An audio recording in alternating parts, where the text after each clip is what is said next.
And we are back. Now, I'm actually making this video because I spent the first 24 hours of ARK Survival Ascended being released completely unable to find any information about how to actually host the servers. So, considering I had to, scrape around and actually find the information myself, I figured, why not make a video for everyone else to actually figure it out too.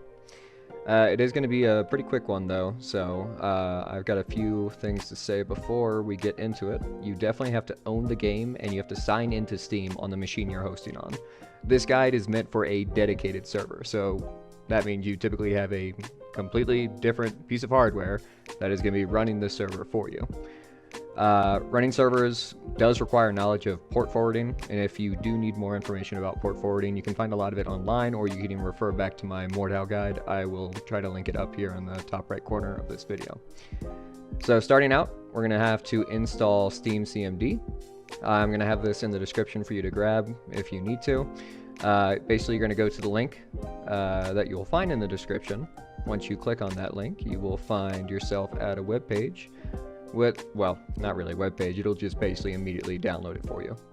So once you're inside of this web page here, or sorry, inside of the save as dialog, you want to find a place.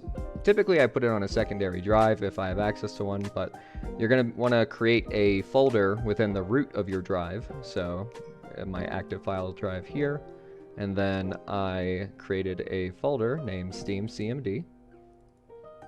And STEAMCMD is just literally like your Steam command line. This program is gonna allow you to download everything that you need for hosting the server. So let's pull up that folder.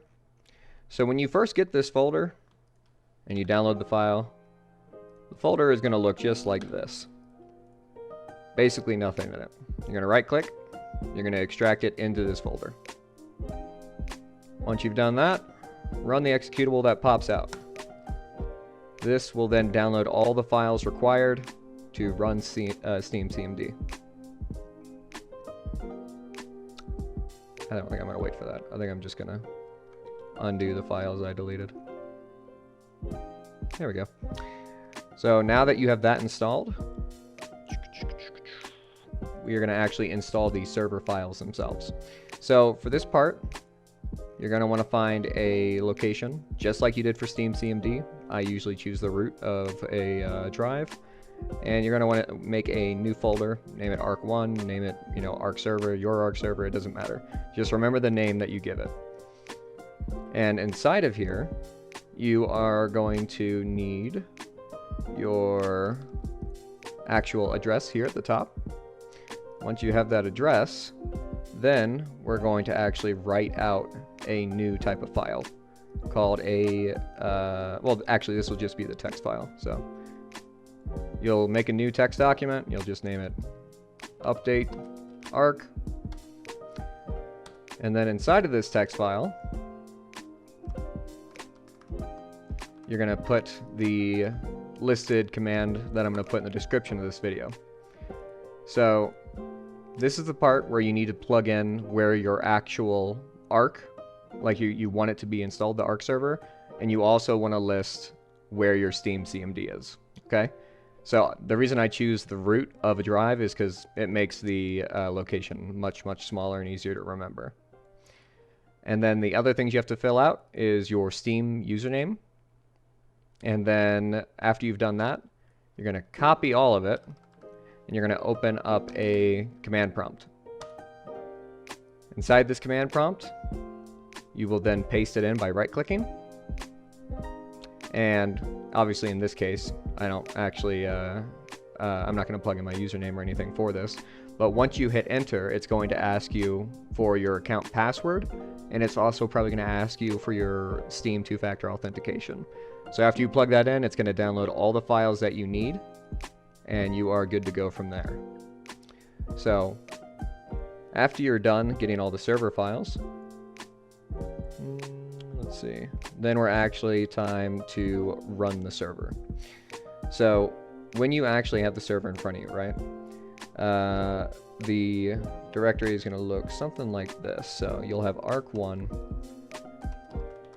shooter game, and then within here, binaries. And remember, you're not creating these files. These should already be here if you finished installing the server. Windows 64.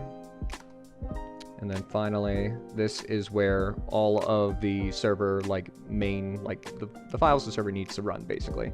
There's a different location for where you'll actually configure the files, and we can go into that later if you guys need that. Just sound off in the comments if you want additional details on that. So once you get into here, you're going to be creating a new type of file. So first you're going to create a text document. And then you're going to make sure that you're highlighting all of the file name as well as the extension. And you're going to name this run ark server.bat. BAT just stands for a batch file. It's going to warn you, hey, you're changing the extension, are you sure? You're going to say yep. You're going to right click and you're going to edit this. For me, I'm going to open it with VS Code. So finally, when you're inside of here, go ahead and grab the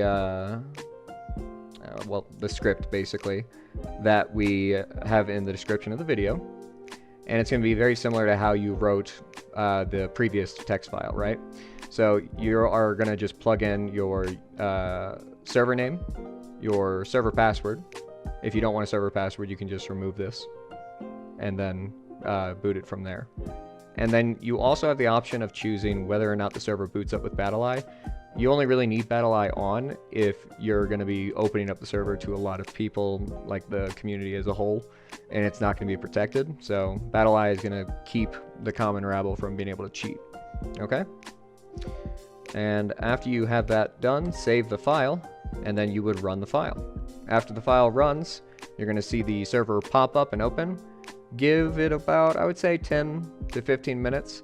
And then after that amount of time, you should be able to find the server in the browser, and you should be ready to go. If you guys need... oh, there's actually one last thing.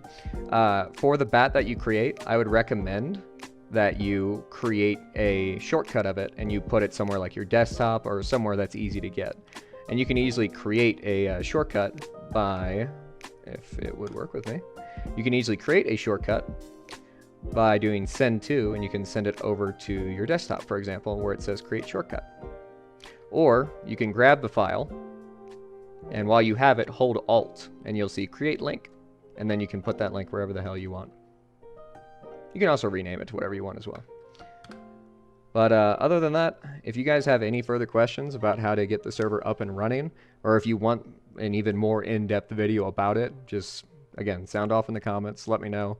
If the video helped you at all, please leave it a like and subscribe if you're looking for any more server guides, or even if you want to take a look at some of my weird new content about Slay the Princess. Other than that, I will see you guys next time.